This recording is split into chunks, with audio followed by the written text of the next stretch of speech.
Então, boa tarde. Boa tarde também para quem estiver assistindo pelo YouTube. É com muita alegria que eu faço parte dessa abertura da exposição Histórias no Manuscrito, Histórias no Papel, os Manuscritos do Embira, segunda edição. E é um percurso que nasce de um trabalho muito coletivo. A natureza do nosso trabalho é interdisciplinar. Então, cruzar olhares, metodologias, né, já tem feito parte do nosso processo há bastante tempo. E nós encontramos na Biblioteca Florestan Fernandes um apoio muito importante. E conjugar todos esses diferentes olhares dentro de uma biblioteca das humanidades, da FEFELESH, para nós é muito importante. Então, eu faço aqui votos de que a exposição seja um sucesso e muito enriquecedora para todos que vão participar. Eu quero fazer um agradecimento especial para a equipe que deu vida a essa exposição, né? Começar pelo nosso design gráfico, e que fez toda essa arte em relação ao banner, ao logo e tudo mais, que é o Otávio Albano, que é mestrando no nosso programa de pós-graduação, a Regina Howe, que é doutoranda no programa, no âmbito da produção técnica e da pesquisa dos materiais, assim como o Lucas Albertini Leal, que agora é pós-graduando na História, então entrou numa nova fase importante também, e a colaboração da graduanda Esther Nogueira, do graduando Isaac Silva, ambos da História, e todo o apoio da Maria Imaculada da Conceição, que é responsável pelo serviço de apoio técnico da biblioteca, e da nossa diretora, Adriana Ferrari, meu agradecimento muito especial. Bom, boa tarde a todas as pessoas. Quero desejar as boas-vindas à nossa casa. Quando eu digo nossa, é nossa, de todas as pessoas que estão aqui, a Biblioteca Florestan Fernandes, que se sente muito orgulhosa em poder sediar, né, a segunda edição, né, está aqui no design, né, a segunda edição, o que significa que a primeira edição foi muito bem sucedida, então a gente, né, se motiva a fazer uma série. A nossa biblioteca, a gente quer uma biblioteca que seja efetivamente parceira da Agenda 2030, a gente acredita no poder transformador das bibliotecas, a gente acredita que as bibliotecas elas são mais do que suas coleções, portanto, nada mais natural de que a gente possa também sediar exposições, atividades culturais e, principalmente, promover a integração entre as pessoas, né? Os livros estão aqui, os materiais estão aqui, mas sem as pessoas a gente não exercita a nossa função, que é proporcionar esse encontro. Então, eu queria agradecer muito, professor Pablo, porque quando também temos pessoas na nossa comunidade acadêmica que entende esse potencial da biblioteca, a gente só tem a agradecer. Agradecer todos que estão envolvidos, que você já nomeou, agradecer também a equipe, né, da biblioteca, na pessoa. Hoje, agora, eu vou saltar a Marta, né, Imaculada está em férias, sempre comandando a batuta.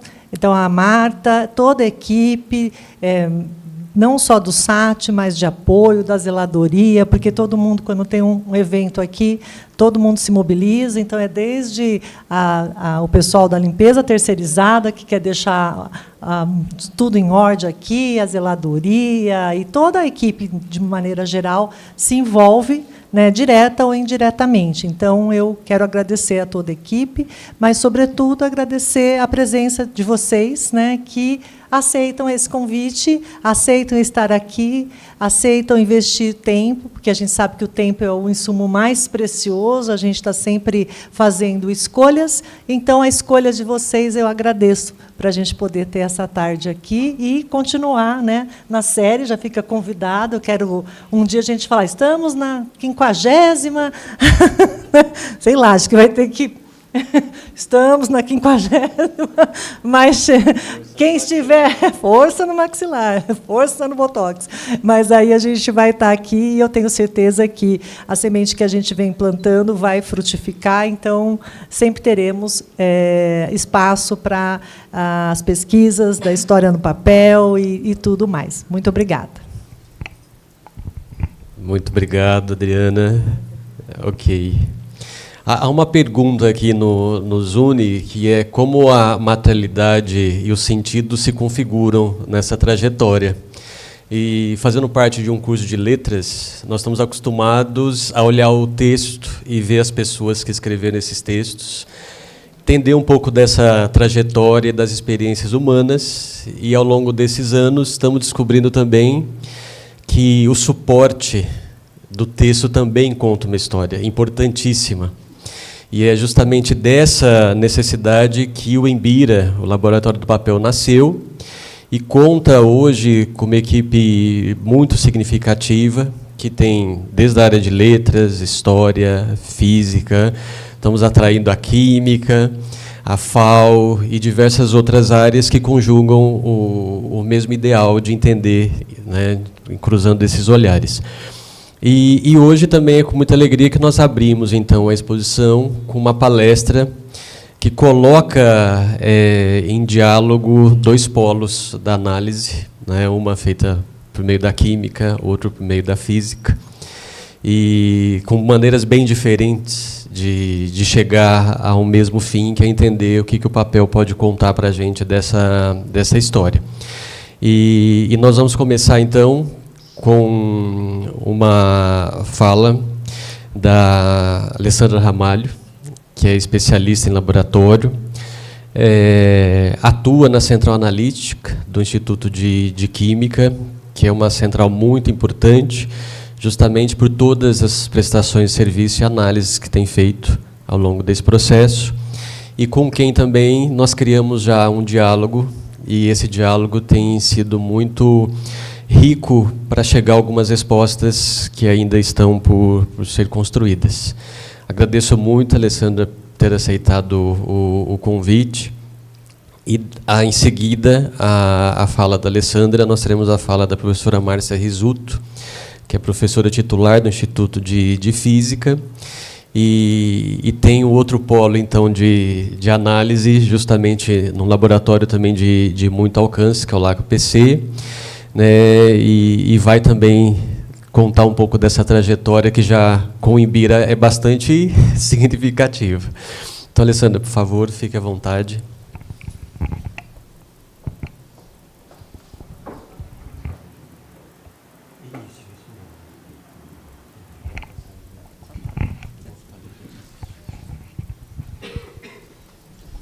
Bom, muito boa tarde. Eu que agradeço, em primeiro lugar, né, a oportunidade de falar um pouquinho da Central Analítica. Eu, como química, aqui nesse ambiente é totalmente novo para mim, então, de repente, se eu falar alguma bobagem, me perdoem, né, a ideia é falar da química, mas muito bacana, né, a gente ver essa aplicação de uma técnica analítica em diferentes áreas, né, muito além da química em si, né.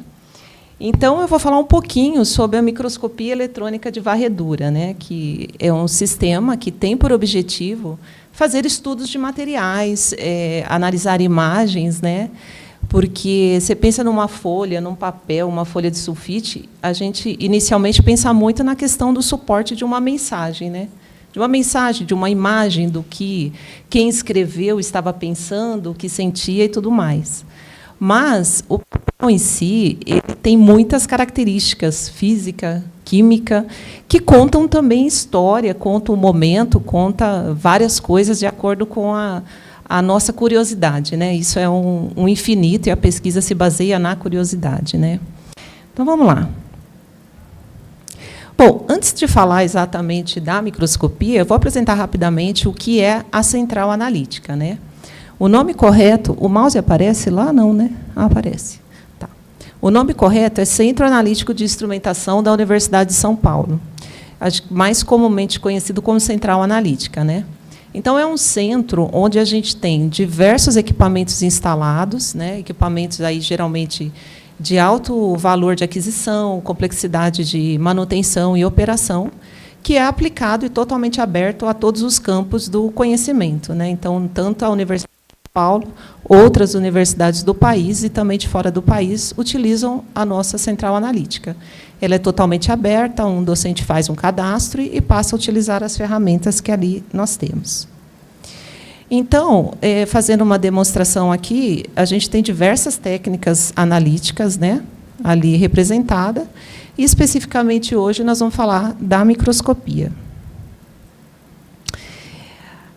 A microscopia, né, porque ter um microscópio, né, como o próprio nome já diz, é para a gente enxergar aquilo que vai muito além do que a visão humana é capaz de ver, né?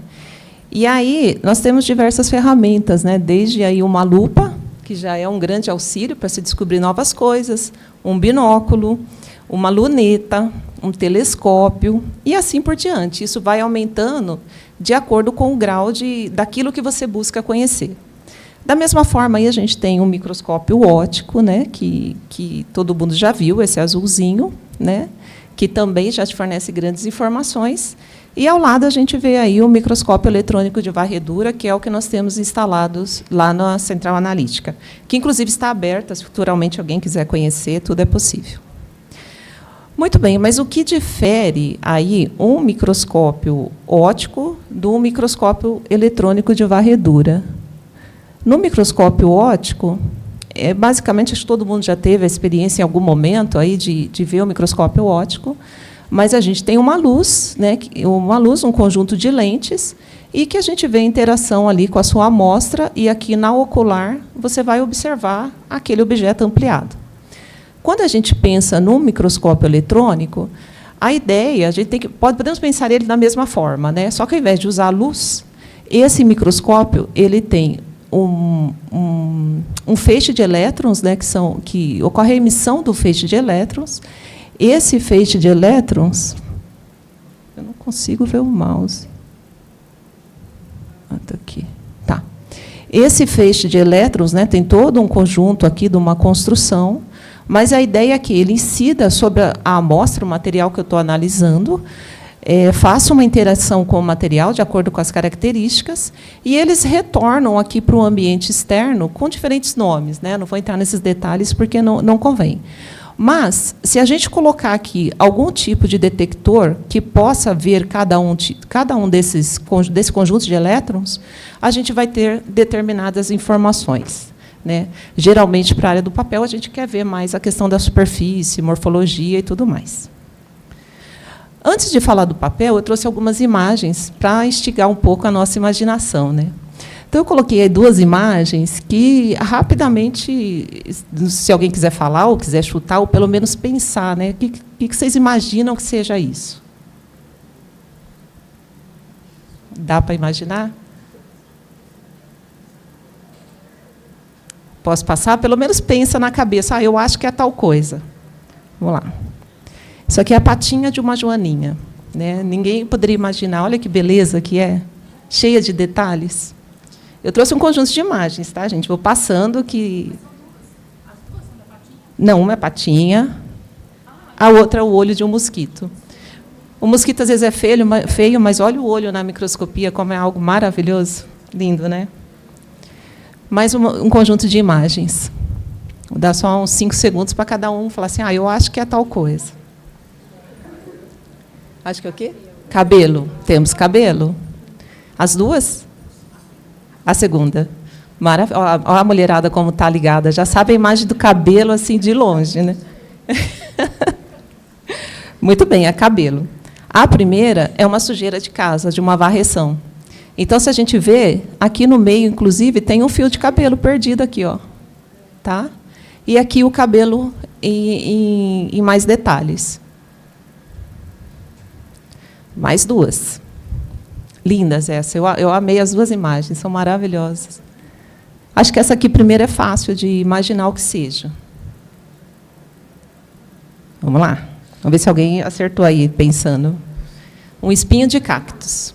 Então, é interessante você ver a morfologia, né? A gente pensa no espinho de cactus, ele parece uma superfície reta com uma pontinha.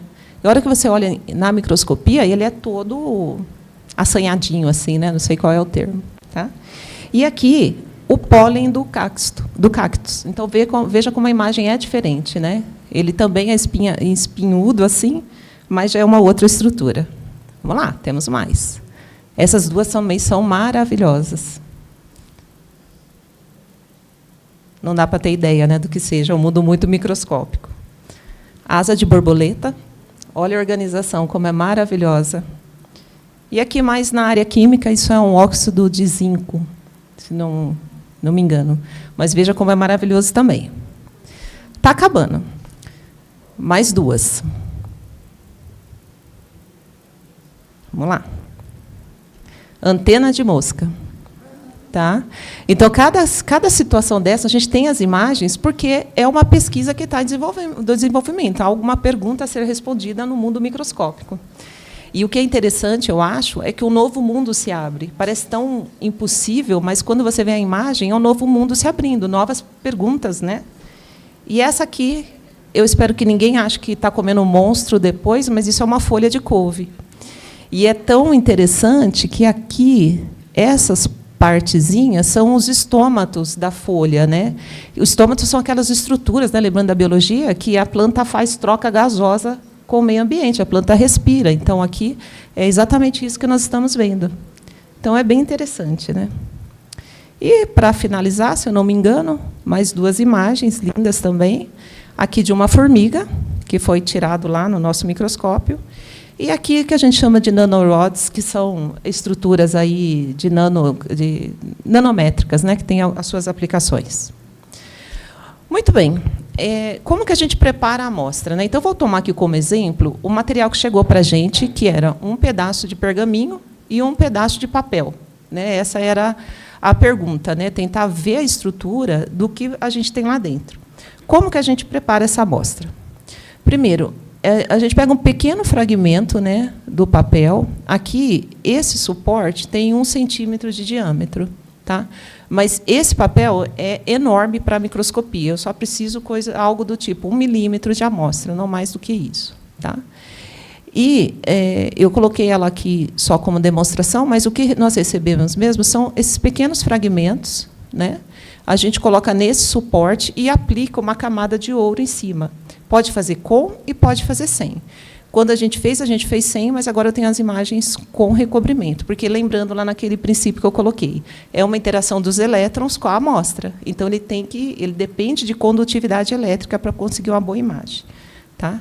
Isso é colocado no suporte e inserido dentro do equipamento.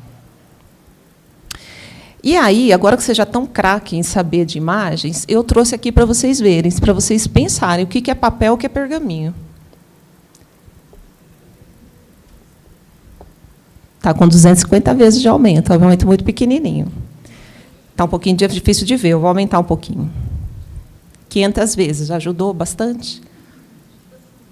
Agora já dá para saber quem é quem, né? Vocês são da área de letras, tem que saber o que é o papel. Não no mundo microscópico, né, que aí é bem complicado. Vou aumentar mais um pouco, então, está difícil de ver. E agora? Ficou fácil? Ficou fácil ou ficou difícil? Difícil, né, gente? Sem referência é complicado. Mas aí está, um papel e o pergaminho. O que é interessante de se ver?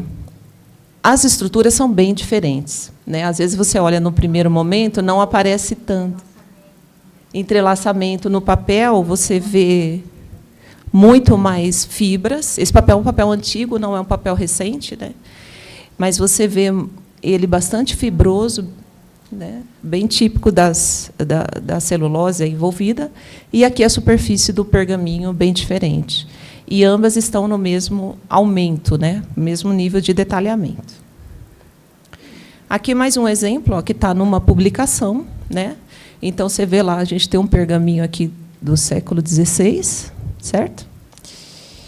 E um outro do século XVII. eu não sei, aí eu já não sei falar exatamente como que o pergaminho, quais são os diferentes tipos que se tem, mas a verdade é que existem diferenças nítidas. Então, se alguém tiver interessado, por exemplo, em saber a origem de um pergaminho, pode-se, através da microscopia, criar um banco de dados de imagens que você tenha conhecida e depois, até por comparação, inferir qual é a origem daquele material, né? Muito bem. Só que, a nível de imagem, a gente já tem a informação de que ela é bem diferente. Mas aí surge mais uma pergunta: será que, em termos de composição química, estamos falando da mesma coisa, né, do que é papel? Será que é possível fazer identificação de materiais utilizados, principalmente materiais antigos, utilizando a composição química para isso? Então, voltando lá no que eu tinha explicado do microscópio, lembra, a gente tem a incidência de elétrons, e aqui, como resultante da interação com a amostra, eu posso ter diferentes tipos de elétrons.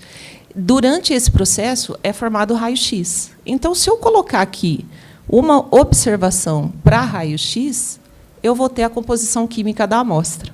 Tá? E foi isso que a gente fez com o material que foi enviado lá. Tem bem mais coisas, né, do que a gente tinha mostrado, mas depois a gente pode conversar em detalhes. Muito bem. Então, veja, aqui vocês conseguem observar que a composição química é diferente? O que o equipamento faz? Ele faz uma varredura naquela área que eu determinei, pedindo para que ele faça a identificação da composição química presente. Então, eu vou destacar aqui o que a gente viu em maior intensidade, que é o teor de cálcio. Veja que, numa delas, a gente tem muito cálcio e, na outra, praticamente não tem. Isso é característico ou não? Tem que se estudar com mais detalhes, mas é um indício. E, mais uma vez, dá para saber quem é papel, quem é pergaminho? Se a gente pensar assim, ó, o que eu vejo aqui? Esse é papel, esse é pergaminho. Mais uma vez, se eu estiver falando algo que não seja muito correto, me perdoa, mas o que eu vejo assim, que pode ser possível. Como que era produzido o pergaminho? É uma pergunta. Será que, naquele tempo, nós tínhamos, por exemplo, hidróxido de sódio utilizado da forma que é utilizado hoje para você fazer branqueamento de papel? Por qual motivo, no pergaminho, eu tenho, por exemplo, mais cálcio e no material atual eu não tenho? Será que era usado, por exemplo, um carbonato de cálcio para fazer polimento na superfície? Perguntas, né? Perguntas. Mesma coisa aqui, potássio. Eu vejo potássio no papel e não vejo quase potássio no pergaminho. Então, são todas perguntas que podem ser feitas, utilizada a técnica, para se fazer estudo. Será que eu posso ter uma espécie de impressão digital dos materiais com a composição química que eu obtenho através dessa técnica no microscópio? Então, várias novas perguntas vão surgindo nesse mundo microscópico, né? E aqui eu trouxe uma publicação, está publicado, né, que eu achei bastante interessante, que ele utiliza exatamente isso que eu mencionei, que foi feito lá nessas amostras, da composição química para fazer identificação. Então, veja, são 3 amostras diferentes aqui, sendo que a amostra A é de uma impressão da Bíblia, do século XVIII, né? A imagem B e a análise é do século XIV, e o C de 1930. Aí, né? Conseguem observar o quão diferente é a composição química desse papel? Temos diferentes também na estrutura, né, isso é bem nítido, só que a composição química ela é exatamente uma impressão digital de cada um desses materiais. Então, a técnica pode ser utilizada para este fim, né? Então, se alguém tiver curiosidade de entender um pouquinho, está aí a referência da publicação. Então, assim, eu acho que é uma ferramenta poderosa, né? Eu vejo que, se alguém tiver interesse a esse nível de mundo microscópico, está totalmente aberto, pode ser utilizado. Minha palestra é bastante curtinha, porque não dá para entrar muito, nem convém ficar entrando muito em termos técnicos, né? Mas, resumidamente, essa é a principal aplicação da técnica, né? E como ela pode ser utilizada tanto para a imagem quanto para a análise química. A gente pode fazer medições das fibras em escala com precisão, né, o que for visto lá. E aí fica meu agradecimento mais uma vez pelo convite, né, estou à disposição se quiserem conhecer a Central Analítica, e um pequeno agradecimento também para a Lilian, que ela fez o EDS para mim, que não havia sido feito ainda. Tá bom? E a vocês, muito obrigada aí pelo convite mais uma vez.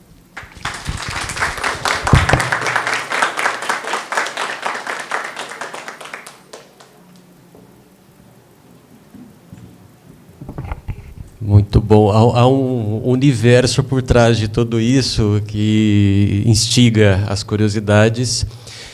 Eu só vou situar porque foi interessante essa busca, e o Imbira, ao longo da sua história, tem comprado alguns documentos, seja em papel, pergaminho, justamente porque há um cuidado patrimonial com um objeto e que, às vezes, coloca um pouco em restrição o acesso.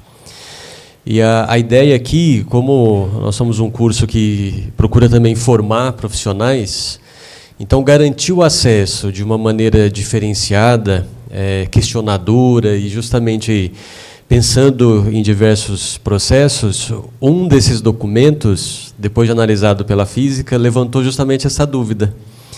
A história desse papel era muito complexa, né? E nos questionamos se isso era papel de fato, se era pergaminho. E quando nós olhamos a instância de escrita, essa instância produziu tanto documento em papel quanto em pergaminho, que levantava mais dúvidas. E aí nós procuramos a Alessandro justamente para ter um olhar a mais. E agora você demonstrou que tem muita coisa ainda para a gente aprofundar e colocar em diálogo a química e a física. Eu acho que dá para a gente ouvir a professora Márcia e fazer as perguntas ao final. O que vocês acham? Porque dá para depois criar um diálogo maior. Pode ser? Maravilha. A Regina tem várias perguntas já.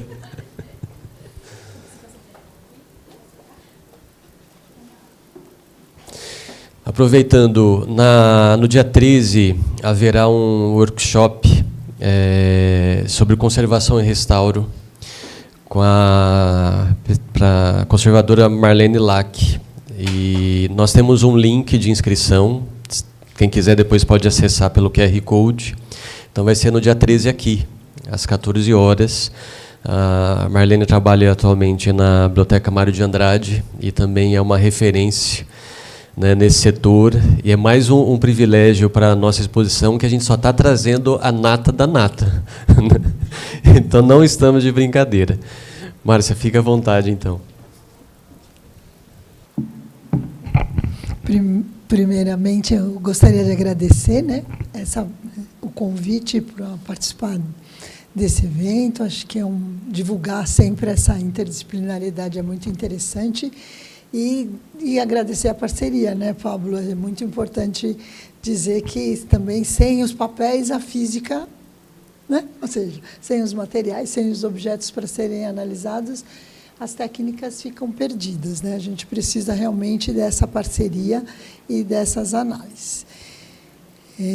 Então, meu nome é Márcia Risuto, sou do Instituto de Física da USP, e nós vamos discutir essa questão dessas análises físico-químicas que a gente pode ter nos papéis.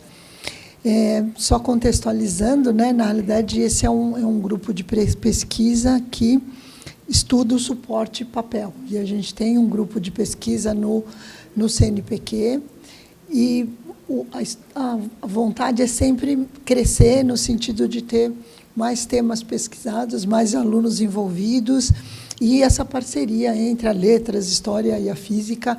E agora a gente já pode pôr a química aqui também. Claro que a química sempre teve, né?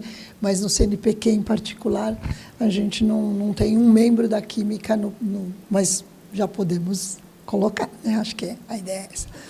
Então, esse grupo basicamente envolve, né, o professor Pablo, a Regina. Eu acho que eu esqueci mais alguns alunos, provavelmente, já peço desculpa, mas a Regina é sempre que está lá na física buscando, né, informação. Então, tem a professora Cidinha, né, do Museu Paulista, que também foi uma das mentoras da criação desse grupo, e nós aqui da física, né, e o nosso laboratório, que é esse LACAPC, que é o Laboratório de Arqueometria e Ciências do Patrimônio. Eu coloquei a foto da Vandinha aqui, porque é a técnica que nos ajuda muito nessa parte da análise, mas também os alunos têm uma atuação muito boa, e eu vou falando durante o tempo como eles atuam também. Então, é um laboratório destinado, dentro da física, para a área de patrimônio, né? E o que nós buscamos é também ser detetives, talvez não tão microscopicamente, mas mais macroscopicamente, porque a gente pode usar toda uma análise visual, então usar as decorações, as dimensões e técnicas que permitam olhar isso. Então, técnicas de imagens também, mas imagens macroscópicas, né? A gente pode ir para micro, mas a gente tem uma grande atuação em macroscópio, até uma radiografia, né? Então, radiografia eu também consigo olhar o meu objeto e até a morfologia interna dele, tá? Mas numa escala maior. E umas análises que também permitem identificar os elementos químicos e os materiais ali, e muitas vezes correlacionar um pouco com a idade. Então, são análises que vão sempre ter esse processo de interação da radiação com a matéria, essa radiação, né, seja raio-x, seja luz visível, ultravioleta, vai me responder, e essa resposta eu vou buscar entender essa resposta. Então, a gente usa diferentes equipamentos. Só na parte de imagens, por exemplo, a gente pode usar vários tipos de imagens, seja para documentar a obra, seja para documentar o estado de conservação, né? Então, eu tenho fotografia com luz visível, luz rasante, que também muitas vezes para pinturas, para papel, também ajuda a identificar algumas deformações, ou seja, fazer o registro desse documento, né? Luz transmitida, para papel é muito importante, a gente pode ver algumas coisas que não estão visíveis, mas pela luz transmitida já ajuda. E uma técnica que é aplicada para papéis ou para documentos, e que a gente usa bastante, é a reflectografia de infravermelho. É uma câmera, tá certo, onde eu ilumino o meu objeto com infravermelho, com luz que possua infravermelho, e vejo o que reflete no infravermelho.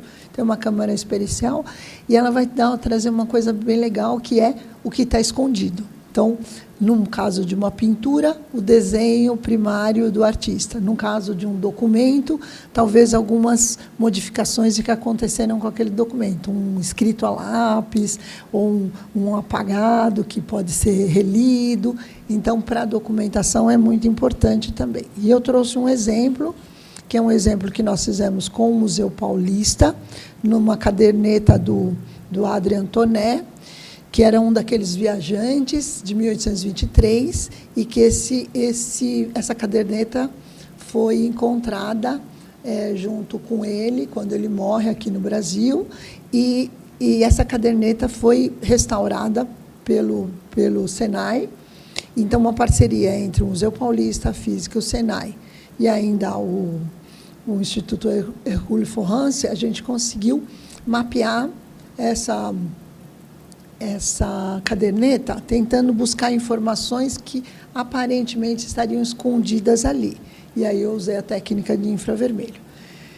Então, aqui é a primeira página desse documento, e o que a gente percebe é que tem várias coisas já escritas a lápis aqui, canetas de diferentes constituições, digamos, riscados e tudo. E aí, usando uma câmera de infravermelho especial no sentido de ser não essas câmeras comuns nossas, mas ela foi removeu-se o filtro de infravermelho dela, eu consigo ver duas sobreposições. O que está escrito a lápis aqui, né, vocês conseguem ver meu mouse? Não? Apareceu. Cadê ele, então? Aqui, isso.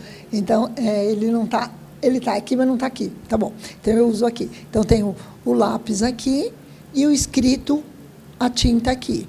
Tá certo? Então, eu tenho ambas as informações, mas eu já consigo ler o que está escrito a lápis. E aí, agora eu fazendo com essa câmera especial Osiris que a gente comprou, que ela é realmente para infravermelho. E o que eu percebo é que tudo que está escondido apareceu. Ou seja, todo escrito a lápis. Cadê o meu mouse aqui? Aqui. Então, eu tenho uma lista, na realidade, não sei se dá para enxergar, mas uma lista de compras. Então, é uma caderneta que, para o historiador, foi uma redescoberta desse material. Então, ele está lendo aquilo que está subjacente, né? Então, tem uma lista. E aí, percebam, né? A parte escrita sumiu. Eu só tenho lápis.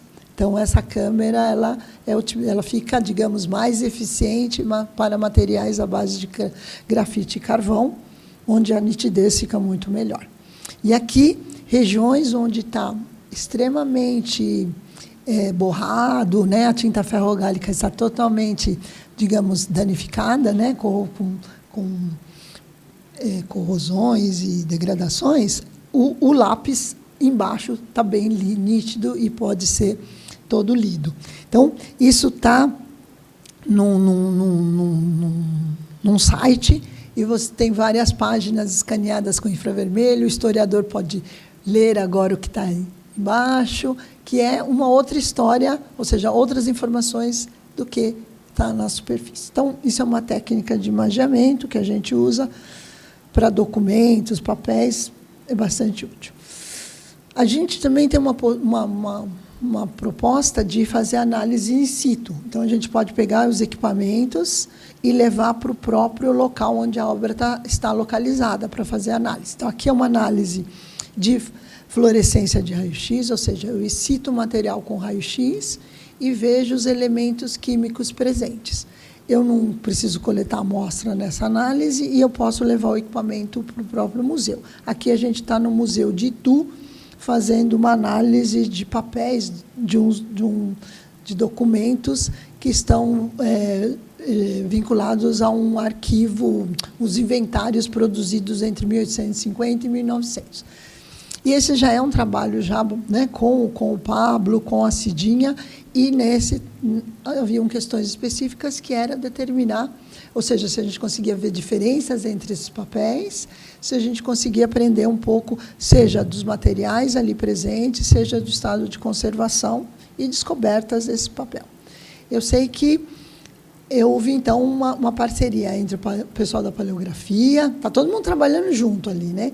Nós aqui fazendo as análises de compostos e a parte de fotografação e também a análise das marcas d'água, né? Então, aqui está a Regina, aqui trabalhando arduamente lá, fotografando. Então, toda a análise, e esse é um dados que eles já obtiveram, né? Quer dizer, a análise da paleografia, da assinatura dessa pessoa que estava ali no testamento, já teve um questionamento sobre a assinatura, né?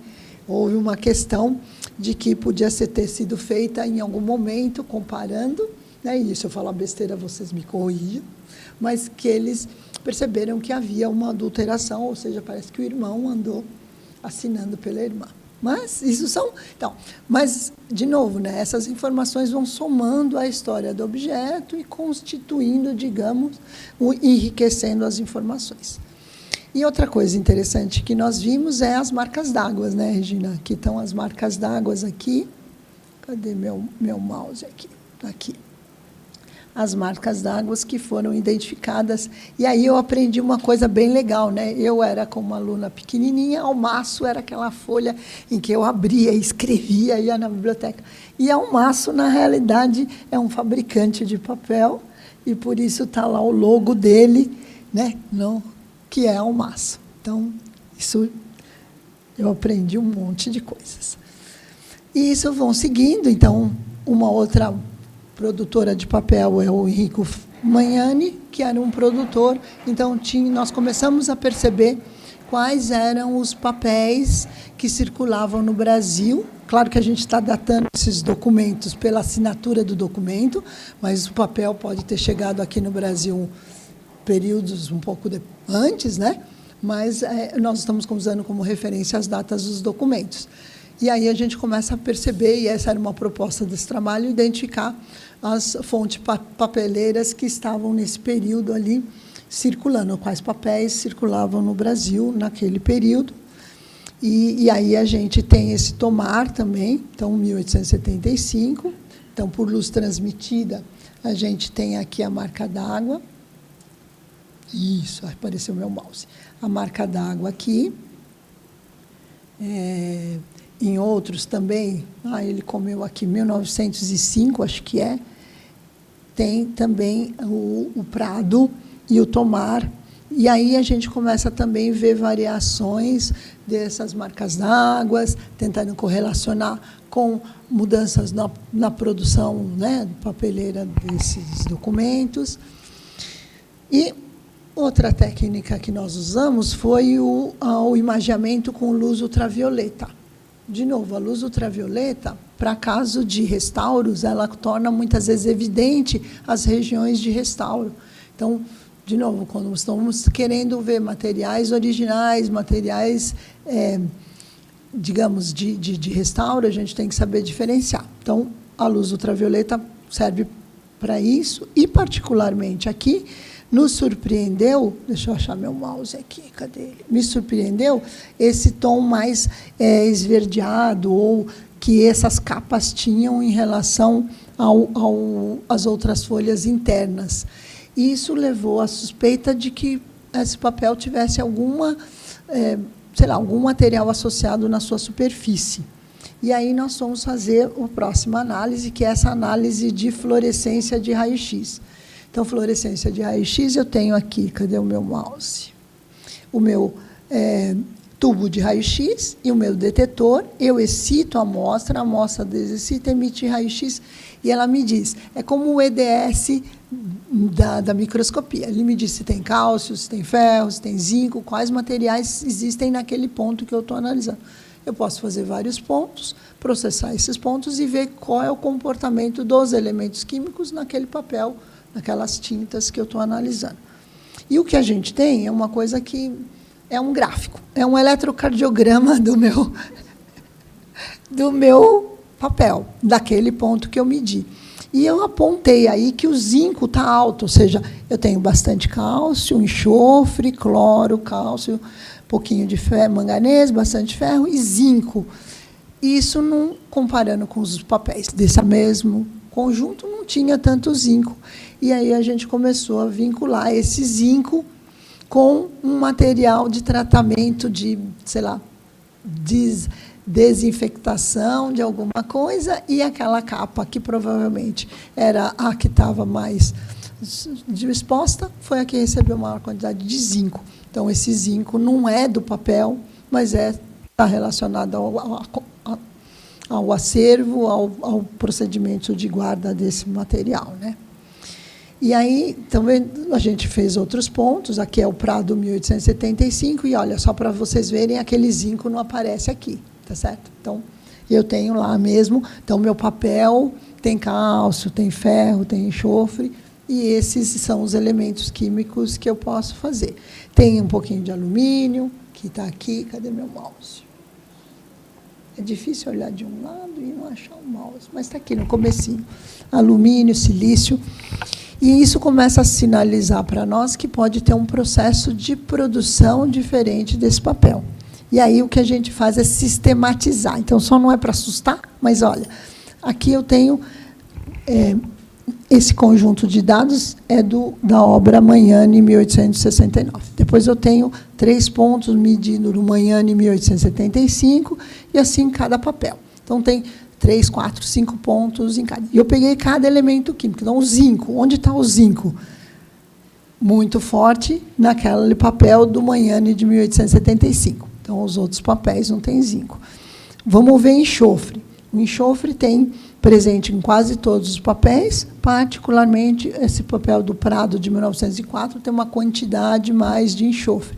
Então, isso já pode sinalizar que alguma coisa eles estão colocando ali para fazer esse papel de 1804.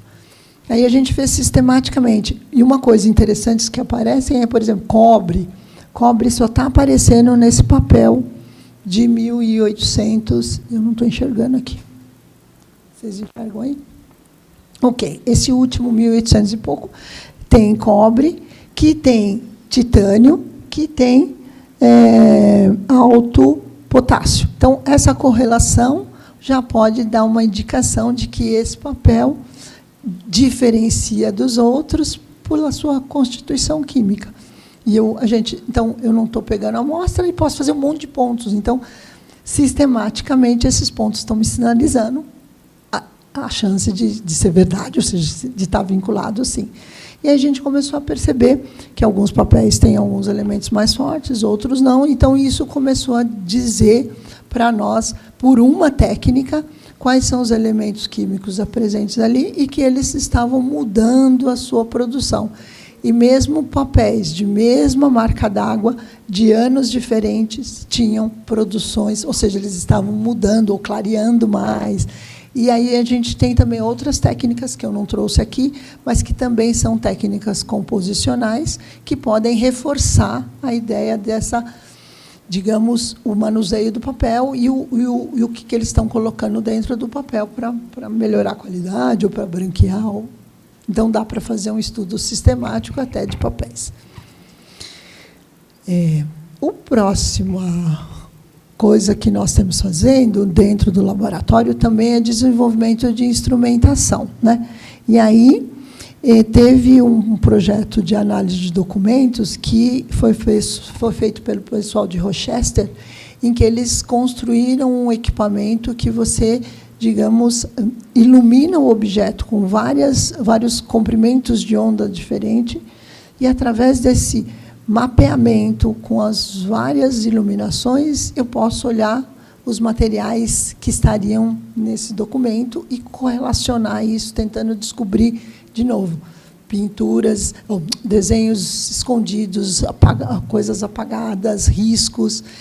E o pessoal da FAO, junto com o nosso grupo, junto com o pessoal, principalmente a Regina, compraram a ideia da gente montar esse equipamento no nosso laboratório, né? Com a ajuda deles e usar em parceria. Quer dizer, mais deles do que nosso, mas a gente usa mais que eles. Então, a gente tem um débito com eles. Mas a ideia era replicar esse equipamento proposto por Rochester, que eles disponibilizavam de tudo, e aí a Júlia, que está aqui presente já na fotografia, foi a pessoa, junto com a Regina, que arduamente construíram o equipamento e colocaram à disposição, né? Então, basicamente, o que a gente tem? Uma estrutura onde eu tenho uma câmera em cima e placas de LED, vai ficar mais claro na próxima, iluminando o meu objeto, e eu vou fotografar cada uma dessas imagens que a luz bateu e refletiu. Então, basicamente, é isso. Eu vou ter LEDs azuis, LEDs vermelhos, LEDs verdes. Então, eu tenho 16 bandas diferentes, iluminando, digamos, numa dinâmica. Então, ilumino, gravo cada imagem, e isso vai, digamos, cada material ter uma resposta diferente para essa iluminação, então refletir de modo diferente, e a combinação dessas informações pode me ajudar a descobrir materiais, a descobrir escritos apagados, a informações que estão ali e que a gente não está conseguindo ver por luz visível, né? E a gente, então, processa esses dados. Um exemplo do próprio pessoal do grupo de Rochester é esse documento aqui, que foi analisado, tá certo? E que eles conseguem ver, né, naquele canto lá, fazendo até uma movimentação com software, no sentido de poder visualizar melhor uma área, melhor outra área, e conseguir ver os contrastes e correlacionar, a entender como foi o processo de construção desse documento. Ou, né, no caso de uma partitura, que é um documento, né, com várias informações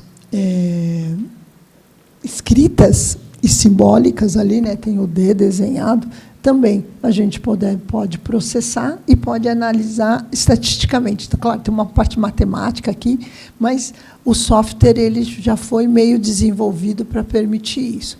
Então, a gente apanha um pouco, mas eu acho que isso vai, logo, logo, estar facilmente acessível, no sentido de facilmente poder aprender a manusear e tirar informações. E aí começar a perceber, digamos, os materiais que tem no documento e como que eu posso tirar informações que não estão tão claras nesse documento ou que se perderam, tá certo? Então, a gente consegue, processando e ver diferentes e os materiais vão responder. Então, se eu tenho um pigmento vermelho e que visualmente são 2 vermelhos, mas que podem ter composição diferente, quando eu analiso, eles vão aparecer diferentes. Então, mesmo eu não sabendo que composição eles têm, pela imagem, eu já vou saber que eles são diferentes, porque um vai melhor refletir num comprimento de onda, o outro vai melhor refletir no outro comprimento de onda. Então, sem saber o elemento químico, eu já sei que ali eu tenho um vermelho que é diferente de outro vermelho, ou seja, uma tinta vermelha é diferente da outra. Isso vai se repetir e aí, de novo, eu posso estudar todo esse documento. Um outro trabalho de papel que nós fizemos foi com o IEB, também olhando um incunábulo lá.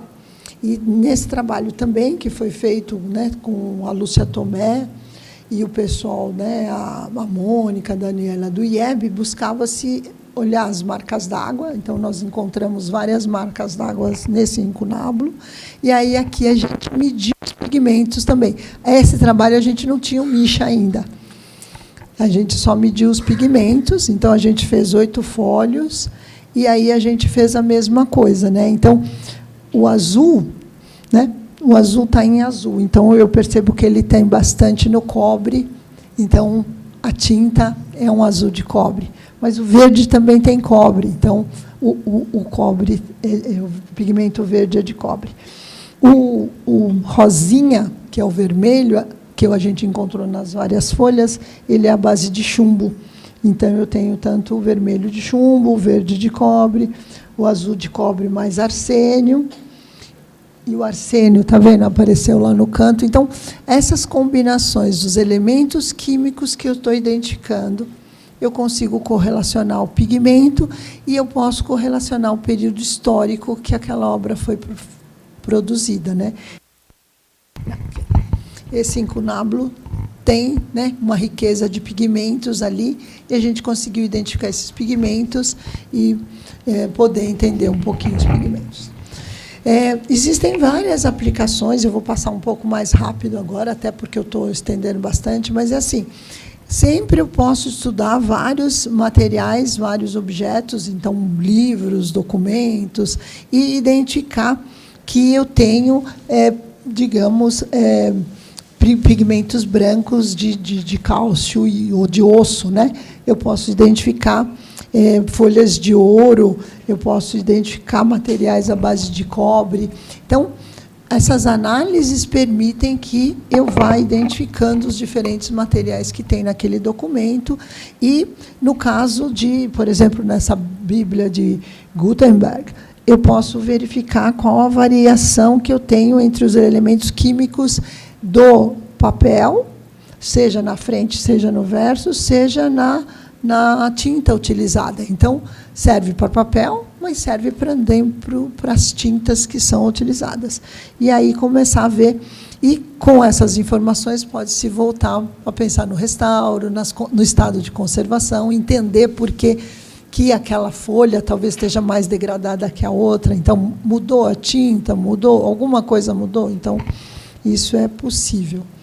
Claro que a gente pode ir para laboratórios onde eles têm uma infraestrutura muito melhor. Isso aqui é um trabalho do pessoal do Louvre, que tem um microfeixe que estuda patrimônio. E eles têm uma máquina bastante interessante. E eles mapearam essa região de assinatura ali, e eles conseguem ver do que aquela assinatura é, basicamente, quais os elementos químicos principais. Então, eles mapearam, né? Então, tem ferro, tem cobre, tem cálcio no papel e na tinta, tem potássio, e aí eles vão identificando, digamos, os elementos químicos, não só pontualmente, mas mapeando, digamos assim. Então, mas para onde nós vamos com tudo isso, né? Os físicos adoram equipamentos e adoram inventar. Então, a gente está propondo, e isso já está meio aprovado, é construir no próprio MAC um laboratório de análise de materiais. Então, vai servir para documentos, mas vai servir para obras de arte, seja metal, papel, qualquer suporte. Então, esse é um projeto FAPESP aprovado, que vai ter lá no MAC e vai ser aberto. Então, a proposta é que a gente tenha, né, os parceiros usando, o próprio acervo vai ser beneficiado, mas a ideia é que a gente abra para projetos de pesquisa também. Então, as pessoas, sei lá, eu quero estudar uma obra, e por que você quer estudar? Não, se entrar dentro do comitê, vai passar pelo comitê, e aí a gente vai disponibilizar a infraestrutura. A infraestrutura é muito parecida com o que a gente tem aqui, né? Então, fluorescência de raio-x, infravermelho, todas as técnicas de imagens. Então, é uma réplica, mas uma réplica dentro do museu. Então, essa é, digamos, a inovação, né? A obra não precisa sair de lá, a obra também, se for para lá, ela vai num ambiente mais seguro, né? E poder fazer as análises no próprio museu. E a coisa nova que nós temos é uma microscopia que foi montada pelo pessoal da DPI Union, e, basicamente, aí eu também agora começo a fazer inveja um pouquinho para que a gente consegue ver. Claro que aqui é microscopia ótica, ela mostra uma microscopia eletrônica de varredura que tem uma potencialidade muito maior. Mas aqui a gente já começa a perceber que eu consigo ver as fibras de papel bem. Então, já daria para começar a fazer um banco de dados com microscopia ótica para os diferentes fibras e aprender a ler, né? A gente não tem o EDS associado, infelizmente, mas, de novo, já dá para ver alguns particulados dentro das fibras e entender. Então, esse é um exemplo de papel que está lá. Então, é um sistema que vai até 5.000 vezes de ampliação, então, bastante potente.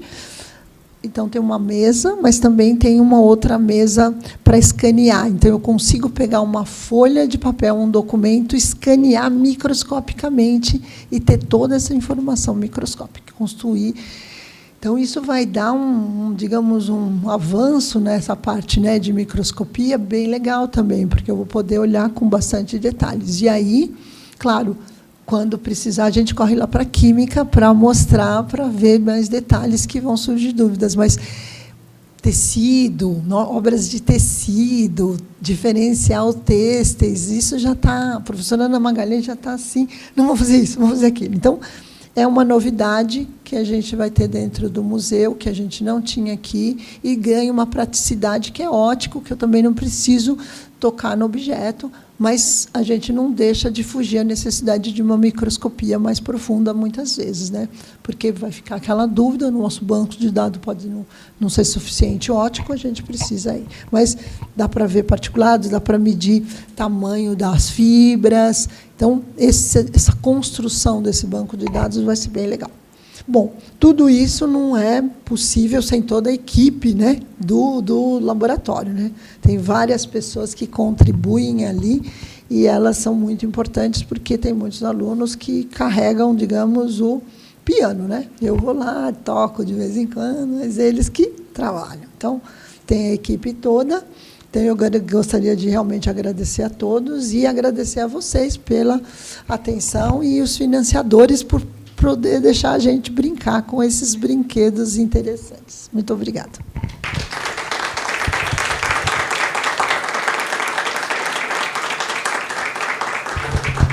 Então, muito obrigado, Márcia. Nós vimos que há muita coisa por fazer. Quando a gente olha para o Brasil e os grupos, a gente vê que tem muito grupo que está com um estudo muito avançado, porém, nós não temos justamente um banco de dados coletivo que dê conta, por exemplo, de contar a história do papel no Brasil, desde a sua circulação, uso, comércio. Nós não temos ainda como conectar instâncias de escrita e o contato com o papel, porque às vezes você tem um estudo muito forte sobre marcas d'água, mas, como a Márcia demonstrou, o Magnani pode ser vários Magnanis a decorrer da história que esse papel teve, do tratamento que teve. Então, acho que hoje nós temos condições, e essa questão do laboratório no MAC é uma possibilidade muito rica de realmente articular coletivamente diferentes grupos e criar mesmo um banco de dados que dê para cada um colaborar e, ao mesmo tempo, utilizar isso para diferentes pesquisas. Porque parece que a gente sempre está começando do zero, né? E isso não é o adequado nesse conjunto. Muito obrigado. Agora vamos abrir para perguntas. Eu vou convidar a Alessandra para vir para cá e vou deixar o microfone livre para quem quiser começar. Eu estou sendo educada esperando vocês. Acho que você vai ter que aquecer, Regina. Tá bom. Então, obrigada para as professoras. Eu queria começar meio audaciosa, dizendo que as duas falaram que a gente pode usar os equipamentos, de certa forma, e não é verdade. A gente não consegue usar esses equipamentos. Eu não sei nem quando elas estão calibrando. Eu já cheguei a filmar e era a calibragem que a Wanda estava fazendo. Eu nem tinha começado a usar o equipamento. Eles são muito complexos. No caso... Parou? No caso desse microscópio de varredura, ele é do tamanho da gente, assim, sabe? Ele é gigantesco. E a portinha onde entra a amostra é desse tamanho. Assim, então, a gente não tem ideia disso. Então, no MAC ou na Central Analítica, a gente tem que, primeiro, pedir, pelo amor de Deus, para ajudar a gente a entender que análise a gente precisa. E é por isso que eu queria começar com as minhas perguntinhas assim. Para a química, né? Nesse pergaminho que você mostrou, tinha os dados que apareceram são só da superfície, ou, no caso do pergaminho, porque é pele de animal, né? Mas os dados que você apresenta são de coisas que aconteceram fora, ou já inclui a pele do animal? E outra coisa, quando a gente vê as fibras, a Márcia mostrou uma imagem com fibras, mas daí, na microscopia, nessa menorzinha, a gente vê realmente uma fibra inteira, ou daí já vê só o pedaço da fibra? Porque, quando a gente vê fotos de fibra, às vezes, em trabalhos da área de humanas, tem assim, fibra, e o professor da biologia me disse que aquilo é um aglomerado de fibras. Então, a gente não consegue distinguir o que é uma fibra ou um aglomerado, um pedaço, né? E, aí, para a Márcia, eu queria perguntar como a gente faz para escolher... A gente não faz, né? Supondo que a gente pudesse escolher que técnica usar para estudar o papel, né? A gente vai pensar primeiro na datação escrita no papel, no aspecto visual dele, organoléptico, ou da tinta, né? E se tem como saber que técnica usar para saber o estado de conservação do papel, se ele está em risco de colapsar, ou esse tipo de coisa. E aí eu queria dizer que assim, a gente precisa conversar muito mais para ver esse mundo escondido que vocês mostram para a gente, e as ideias brotarem também, né? Porque pensar que tem zinco num papel, conta a história desse papel, se ele andou num acervo que faz conservação ou não. A gente já estudou uma carta particular, né? Uma carta comercial que está em acervo particular, que tinha também arsênico, não é? E quem foi que pôs esse arsênico na carta, né? Deve ter passado também por um arquivo que tem tratamento. Então, é esse tipo de questão que vocês duas teriam que, entre aspas, né, por favor, façam isso, conversar mais. Uma das propostas aqui do plano diretor da gente é que tenha um espaço para debate assim, desse tipo, sabe? Eu tenho um papel assim, o que vocês acham? E deixar a conversa correr solta. Então, é isso. Por favor, resgatem as ideias aqui e expliquem para a gente. Vamos lá, vou responder primeiro, que a pergunta foi primeiro. Bom, a microscopia da forma que... A microscopia em si, eletrônica, ela é uma análise de superfície, né? Existe microscopia eletrônica de transmissão. Essa, sim, atravessa o corpo da amostra e você coleta aquilo que atravessou a amostra. Isso foi um estudo bem inicial, que foi simplesmente pego o fragmento do papel e colocado dentro do equipamento. Então, muitas vezes, pode ser um aglomerado de fibra, né? Isso precisa ser estudado de outras formas. Aquilo que eu trouxe como imagem, para ter uma ideia, acho que eu não coloquei escala, mas toda a imagem tem uma escala lá, de quanto de ampliação que a gente está. Então, as fibras, eu cheguei a medir, estava na escala aí de uns 20 micrômetros de diâmetro, né? A gente não vê, às vezes, o comprimento total dela, porque você está aumentando aí 1000 vezes, então é escala micrométrica que a gente está trabalhando. Então, assim, se o objeto do estudo for ver o quanto está aglomerado, a gente tem que passar por um preparo de amostra um pouquinho diferente. Porque quanto mais detalhes eu preciso ver da amostra, o preparo tem que ser de outra forma, né? Essa foi uma análise, simplesmente pegou o fragmento tal qual e colocou ele dentro do equipamento. Então, essa é a questão. A segunda pergunta... É sobre o uso dos equipamentos, porque a gente não pode usar, então como faz? O uso em si, a Central Analítica é uma plataforma aberta. Então, vamos supor que você vai fazer um estudo muito intenso. Nós temos lá os especialistas, né, que fazem a operação, mas também é possível treinar uma pessoa de fora para fazer a operação, sim. Eu sei que a máquina é grande, equipamentos são grandes, geralmente eles assustam de início, mas é uma questão de treino, de entender e tudo mais. Mas, assim, além disso, a gente está totalmente aberto para fazer uma discussão, para estudar isso mais em detalhes e propor coisas que possam ser feitas, porque são ferramentas muito interessantes. Até me chamou a atenção algo que a professora mostrou, de um material de 1903, que tinha alto índice de cobre. E, nas apresentações que eu fiz, eu coloquei de uma Bíblia do século XVIII que o elemento mais presente é cobre. Então, há alguma coisa aí nesse meio de comum que possa ser muito bem estudado. Eram essas perguntas? Mas quando tem curso aberto para manusear o equipamento? De tempos em tempos, tem disciplina, né, que pode ser aluno ouvinte, e, frequentemente, quando a gente vai começar um novo grupo de treinamento em uma determinada técnica, a gente faz, sim, uma aula teórica para mostrar tudo como funciona, isso tudo pode ser feito. Né? Inclusive, alguém de lá também, se tiver um grupo interessado grande, pode-se programar alguma coisa nesse sentido, de apresentar as técnicas com mais detalhes e qual é o poder de estudo que cada técnica analítica tem. Porque quem trabalha com instrumentação, sabe, a gente mostra só um pequeno pedaço, dependendo daquilo que está se estudando, mas a ferramenta é extremamente poderosa, todas elas são, né? O que tem na Central Analítica, o que tem na física, é muito amplo. E na Central Analítica, todos os estudos são com amostra, quer dizer, é destrutivo daí, os exemplos são destrutivos.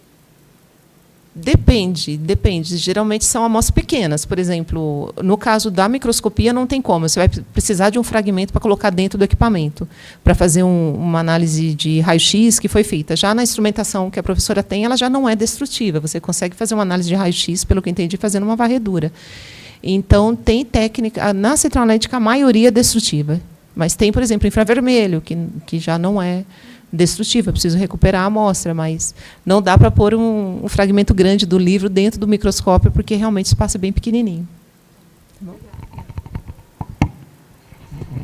Com relação às técnicas, que você perguntou qual técnica usar, então, eu acho que tudo vai depender da pergunta. Acho que a pergunta é a coisa que vai direcionar qual técnica usar. Então, se você quer olhar um objeto e pensar nele, qual é o estado atual de conservação dele, então, e a sua pergunta vem, claro, né, o estado atual de conservação, mas assim, eu estou vendo que tem rasuras, tem quebras, parece que o papel está muito fragilizado, aí você pode olhar por né, eu diria, vamos pensar um processo. Você vai fotografar, ver se tem alguma coisa por ultravioleta, se tem alguma coisa meio contrastando, uma região de mancha maior, uma região de mancha menor, até para direcionar onde você conseguiria fazer esse registro da fragilidade desse papel. Essa daqui tem uma mancha, parece que está mais frágil. Então, qual seria o próximo passo? Talvez uma microscopia óptica que olhasse isso e olhasse se essas fibras estão quebradiças, e aí talvez olhar se tem algum elemento químico associado. Mas aí talvez eu não consiga identificar a fibra, porque aí a fibra está extremamente, ou seja, essa fibra fragilizou demais na combinação com essa mancha. Aí eu preciso ir para a microscopia para poder ter esse aumento. Então, você vê, é um conjunto de ações, então uma técnica não vai te responder essa tua questão do estado de conservação desse papel. Então, o que causou? Né? Então, essa coisa do uso dos processos de conservação ou de higienização desses acervos. Né? Então, sei lá, você viu um grupo no passado que usava arsênio, teve um grupo que usou zinco, né? ou materiais talco. Então, isso pode ser a gente vai encontrar nesse acervo. E aí você precisa... você vai estar olhando o objeto. Né? Então, se você sabe da procedência dele, você começa a entender que todo aquele acervo pode ter sofrido ou apresentar esse material.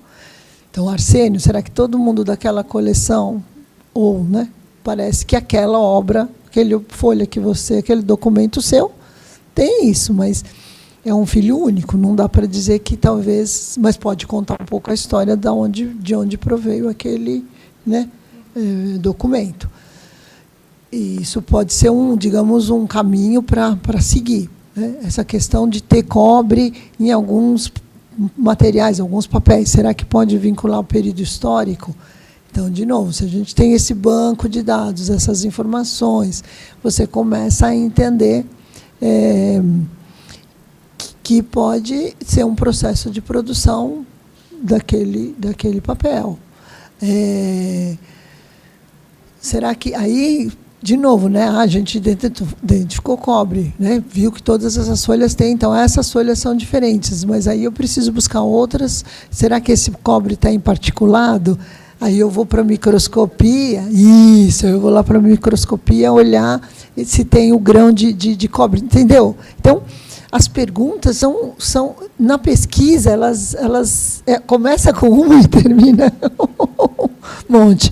Mas o que eu quero mostrar é que a gente precisa das associações de técnicas, né?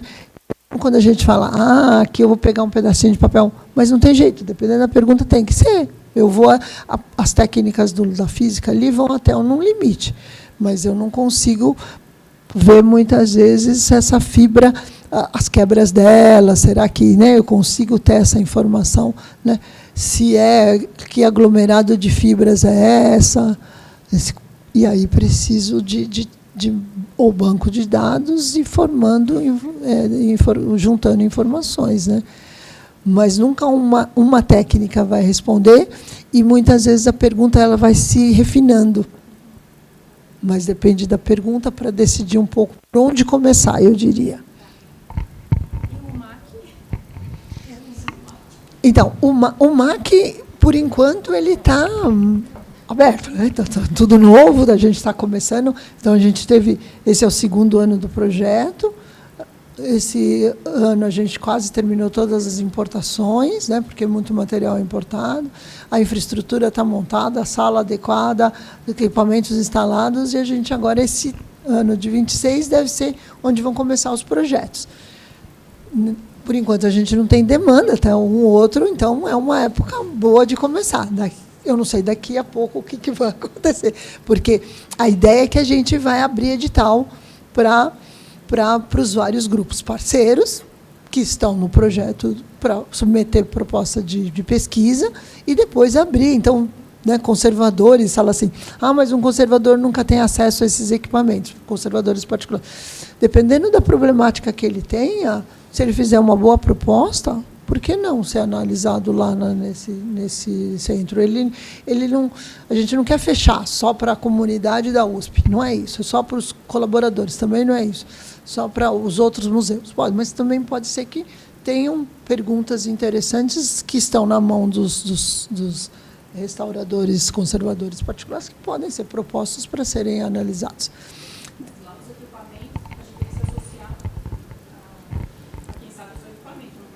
Não, a gente acredita que não dê para usar para, assim, a gente até pode, que nem, por exemplo, eu acho assim, tem um aluno que está fazendo doutorado, ele quer tirar dados, ou seja, vamos lá, ele quer analisar uma pintura, né? Então, mas ele quer aprender mais do que só ter o relatório, ele quer entender. Então, a gente pode tirar os dados junto com ele e ele ensinar ele a fazer análise, e ele aprende, é uma parte técnica. É importante para ele, no processo construtivo dele, do doutorado dele? Eu acho que é importante. Então, ele ter acesso à análise, fazer análise, discutir os resultados. Então, ele não é só usuário. Então, tem a questão. Pode ser só usuário? Pode. No caso das dissertações, teses, eu acho que o aluno tem a crescer mais. Então, a proposta é que ele vá lá e analise. Então, a gente mesmo está rodando agora no laboratório uma menina, uma arqueóloga, estudando ossos, né? Um sítio arqueológico, eles cavaram, tem lá uma pergunta específica. Eu ensinei, claro, a fluorescência é um pouco mais simples do que o microscópio, mas eu ensinei ela, liga aqui, mas que cuidado você tem que ter? E ela está lá, mas por quê? Ela está medindo, sei lá, quantas amostras? 500? 500 amostras. Então, não dá para ficar alguém o tempo todo. Então, a gente treinou ela está medindo. Agora, a próxima etapa, treinar ela, analisar, porque vão ser 500 amostras, vezes 2 pontos cada amostra, são 1000 espectros. Então, ela tem que em algum momento, aprender a analisar. Eu vou ajudá-la, claro, a equipe vai ajudá-la. Mas é importante ela ir sentindo, porque conforme ela vai vendo, ela fala, nossa, apareceu zinco aqui, nossa, apareceu arsênio. Será que esse arsênio está vinculado ao que eu estou procurando? Aí ela tem que meio... Então, é importante ela estar interagindo, é o doutorado dela. Entende como muda o foco? É o doutorado dela. Quanto mais ela aprender e tentar tirar dessa informação, mais crescer, ou seja, mais domínio ela vai ter do conjunto amostral e das análises dela. Então, eu sou a favor de pôr para trabalhar. Obrigada. Mais perguntas? Vou passar aqui. Boa tarde. Primeiramente, obrigado, Alessandro e a Márcia, pela palestra bem empolgante, excitante, porque, bom, meu nome é Fernando, eu sou pós-doutorando da ECA, das artes visuais, e a minha pesquisa é sobre xilogravura japonesa, mas eu estou escrevendo um guia prático da feitura da xilogravura japonesa, e dentro desse manual, um dos capítulos é papel e pigmento. O meu doutorado eu fiz lá no Japão e eu tive a oportunidade de fabricar os papéis japoneses, né? E eu trouxe muitas amostras desses papéis e algumas gravuras também japonesas do século XIX, da qual, na minha pesquisa, eu tenho muito interesse em dessas gravuras históricas, descobrir os pigmentos tradicionais que eram usados na gravura tradicional, e os papéis. Eu gostaria de saber se nessas análises das fibras, tanto na parte física, tanto microscópica quanto a macroscópica, se é possível identificar a espécie da fibra por essas análises. E também, só complementando, que eu fiquei muito feliz de poder encontrar e que eu gostaria, mais tarde, de entrar em contato com vocês para ver se eu posso fazer essas análises também.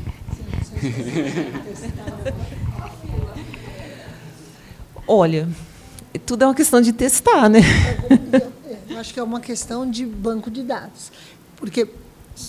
Porque quem faz essa parte de fibras, identificação de espécies, é o pessoal do IPT. Na verdade, eles têm uma habilidade muito grande e eles têm um banco de dados com o uso da técnica dessa identificação. Então, eles coletam uma amostrinha, preparam essa amostra, depois fazem um tratamento de corante, ou seja, a combinação de toda a análise, eles conseguem dizer a proveniência, a fibra.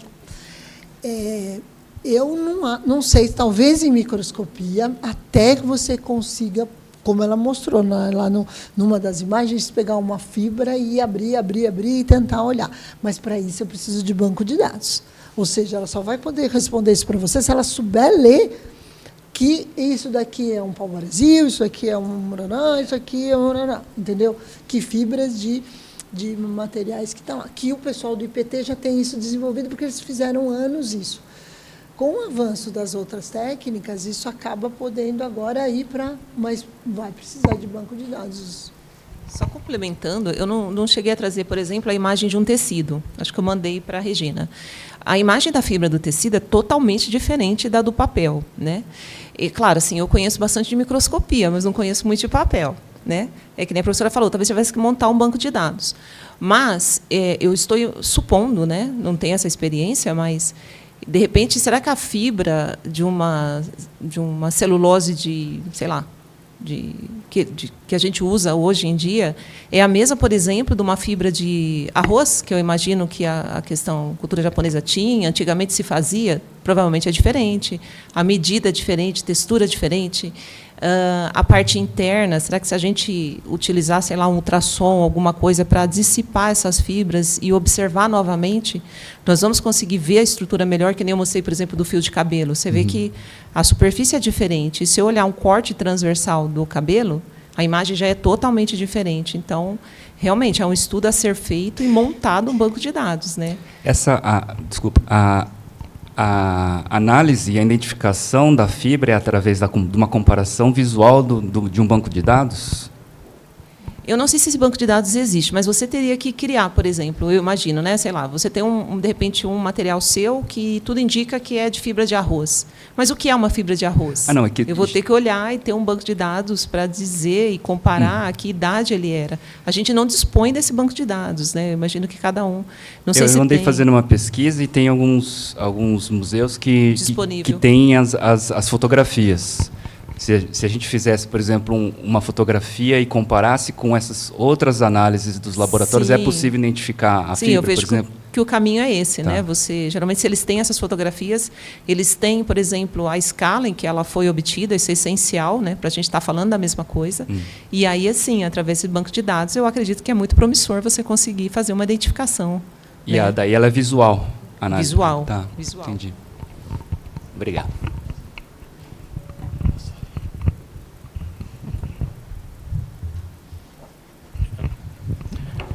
Boa tarde. Seria mais para a professora Márcia.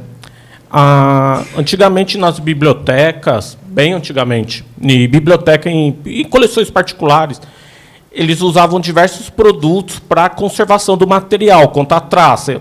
E hoje a gente sabe que muitos produtos desses são cancerígenos, são produtos tóxicos. E aí eu também fiquei pensando na obras de arte, porque hoje também existe muitos pintores morreram. Se eu não me engano, acho que Cândido Portinari morreu também, decorrência de tinta que usava, e outros pintores que a gente não sabe, mais antigos, que morreram de decorrência de toxicidade das tintas, né? E, pensando nessas análises, eu queria saber se é possível, tanto no papel, na obra de arte, detectar esses elementos tóxicos, saber se ainda conseguir medir se ainda é nocivo ou não, porque às vezes eu não vejo essa preocupação. Agora, vamos supor, tem um laboratório, que eu fico pensando, uma obra de arte com uma tinta, tem uma evaporação, ou às vezes ela desprende um pó, e esse pó, será que não é nocivo? Se existe uma preocupação... Primeiro, tem como identificar, saber a toxicidade, ainda se é nocivo, e se existe alguma preocupação de separar isso, o que eu antigamente não sabia-se, né? Enfiava, era igual o Nome da Rosa, a pessoa ia lambia o livro, e o livro cheio de veneno. Hoje sabe-se que não pode, né? E eu queria saber se tem essa preocupação, se dá para identificar, como que funciona. Essas técnicas, elas permitem realmente identificar todos os elementos químicos, principalmente os elementos pesados que estariam, né, ou tóxicos que estariam na tinta. Então, claro, tem branco de chumbo, amarelo de cádmio, vermelho de mercúrio, ou seja, só esses elementos já são mercúrio, cádmio, chumbo. Então, são elementos químicos que eram usados no passado. Alguns ainda continuam, mas eram usados no passado para a produção de tintas. Vamos pensar em tintas particularmente. E os artistas tinham, né, muitos produziam e depois usavam industrialmente usavam as tintas industriais prontas. Então, eles tinham contato com isso. Então, o contato deles com essas tintas é um pouco... Claro, né, ele está trabalhando, vamos pensar, Portinari, está trabalhando com amarelo de cádmio, o cádmio está sempre na paleta dele, está lá. Então, ele tem contato com esses metais, que são metais, digamos, tóxicos. Mas eu não... Quer dizer, precisa um outro passo para dizer que ele, né, foi realmente contaminado pela tinta, mas pode ser que ele usou muito. Isso afetou, pode causar alguns danos. Atualmente, ou seja, os fabricantes não estão mais produzindo tintas com essas composições. Então, hoje a gente encontra amarelo de cádmio substituto. O que significa isso? O cádmio provavelmente não existe mais lá. Então, há uma preocupação, né, como, digamos, industrial, de eliminar esses metais pesados dessas tintas para uso, né, mais recente. Agora, o que está lá, o que está no quadro, ou a pintura, ela tem, isso não está exalando, não está emitindo, não está fazendo nada. Então, está lá, não vai fazer causar dano para as pessoas ou, né, quem manuseia, principalmente essa preocupação. Não vai acontecer. Vamos para o papel, né? No caso dos acervos de papéis, que aí o volume é muito grande de material, né? Ou seja, uma biblioteca inteira que foi tratada com arsênio, sei lá, no século passado. Será que isso tem um pouco? Se a gente analisar, pode ser que tenha arsênio, e aí tem que ver que nível é isso, que quantidade é isso, para ver se isso poderia causar alguma, né, preocupação para a equipe que trabalha. Então, claro, que acho que isso é meio prática nos próprios acervos, quando os acervos são muito antigos, usar a luva, não lamber, como o nome da roda. Porque lá era meio, se você entende o filme, um pouco era proposital, porque não era para ler, porque você lendo, você então foi proposital.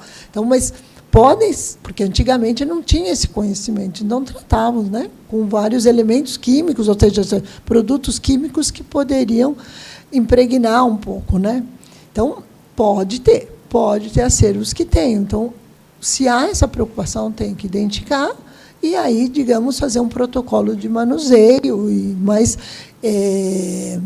eu não acho que isso também, porque tem que jogar fora ou descartar.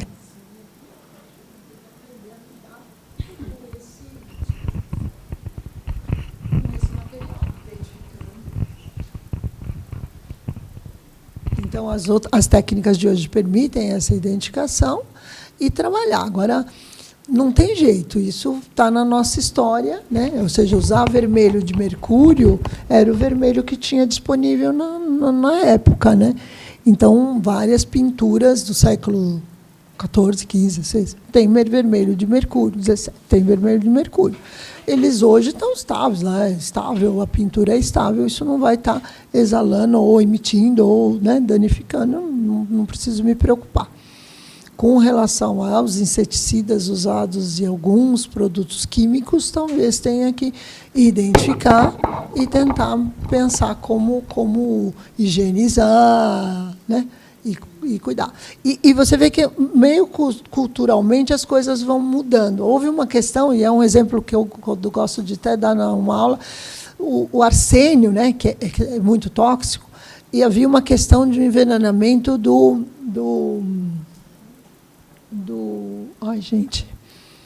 Napoleão, que ele tinha sido envenenado e que porque tinha arsênio. Então, mediram o cabelo dele e realmente tinha uma alta concentração de arsênio.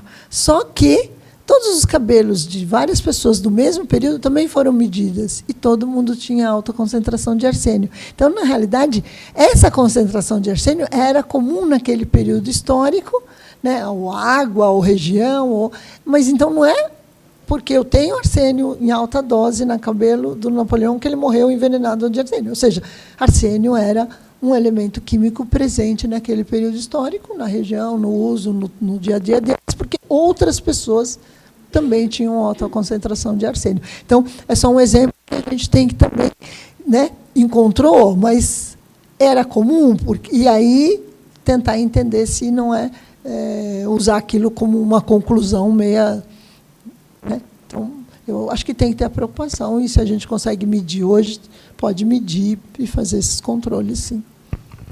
Só pegar uma caroninha aí na sua pergunta, né? Porque quando a gente fala em toxicidade, né, são vários parâmetros. Metais é um parâmetro, né? Pensar em metal tóxico, né? Mas também tem as moléculas orgânicas, né, quimicamente falando, que são aí realmente os inseticidas. Então, eu imagino que seja muito comum nessa área de livros você encontrar livro com um pó no meio, que muito provavelmente é inseticida. Então, aí eu acho que tem que se tomar bastante cuidado, né, fazer uma análise. A gente tem outras técnicas analíticas que fazem essa análise, né, já fizemos estudo, por exemplo, permetrina, DDT, saber se ele está presente naquela amostra, se ele está ativo. Existem vários protocolos aí de radiação, vários estudos nesse sentido, né?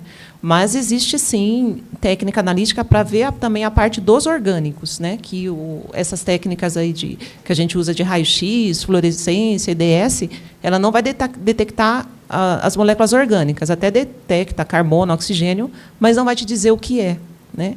Então, essa preocupação existe. A gente já fez alguns estudos para a área de livros para detectar inseticidas especificamente, que são extremamente perigosos, algum deles aí, né? E tem uma meia-vida muito longa, né? Então, muitas vezes, ele está, assim, muito ativo. Eu queria perguntar para a Alessandra, porque no começo do século, eu acho que antes, se usava muito BHC em tudo, né? Então, até foi um caso que veio para o laboratório. E essas técnicas que nós temos, eu acho que a fluorescência de raio-x com moléculas orgânicas são mais difíceis de a gente analisar.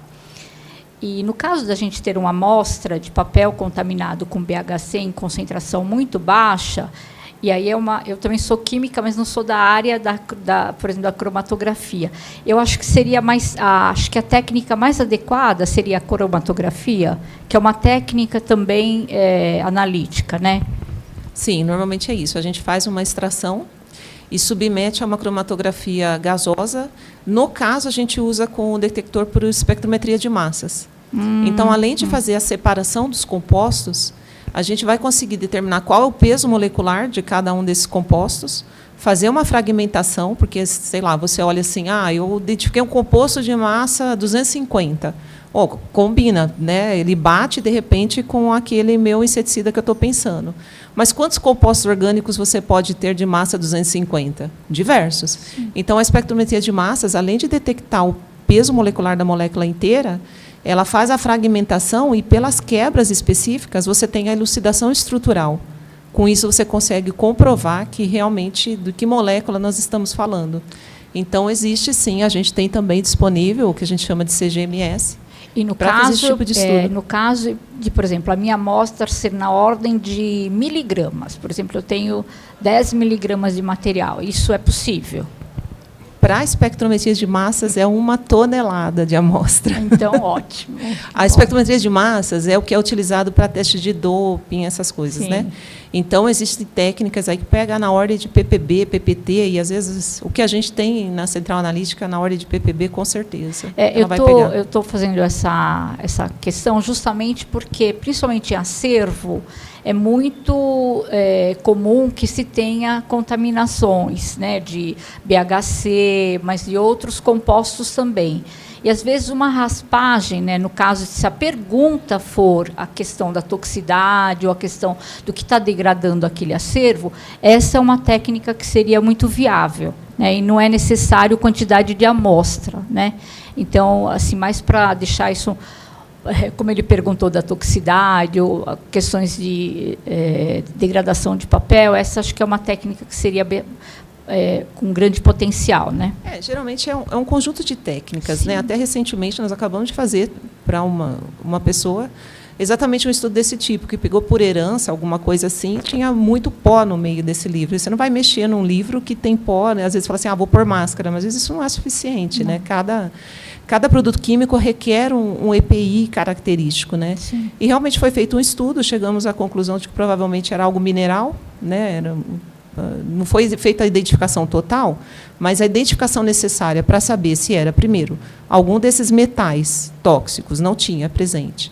E a questão da parte orgânica, para não saber se era inseticida, então, você acabou concluindo que era algo mineral, ou um talco, que tinha um teor elevado de magnésio, alguma coisa assim.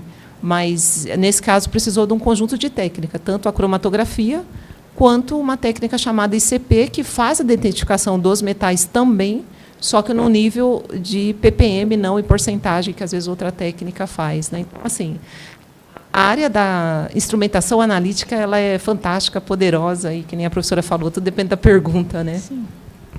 Obrigada. Boa tarde, pessoal. Obrigado pela palestra. Eu trabalhei num acervo recentemente, justamente que tinha a presença de BHC no meio dos livros do século XIX, mas a maioria do acervo havia sido irradiado aqui no IPEM, por causa de outras questões de pragas, e houve um debate que não chegou a nenhuma conclusão de que talvez a toxicidade desse BHC teria diminuído após a irradiação. Existe algum consenso sobre isso ou não? Existe, tem que dar uma... A gente fez um estudo também para avaliar esse tipo de situação. O que acontece? Quando você emite uma molécula dessa à irradiação, ela vai degradar, muito provavelmente. A pergunta é, degrada para o bem ou para o mal? Né? É isso que a gente tem que avaliar. Mas existem estudos sendo feitos, né? A gente também tem uma doutoranda fazendo um estudo nesse sentido, de fazer irradiação para saber que ele diminui, com certeza. A partir desse momento, você tem que fazer o estudo do que está sendo formado. É algo que realmente não oferece nenhum perigo. Ok, em que quantidade ele está sendo reduzido? Está 100%? Não está? Então, tem estudos acontecendo nesse sentido, sim. E eu acredito que, se não saiu publicação, deve estar para sair, que a gente fez um trabalho com uma pessoa lá nesse sentido.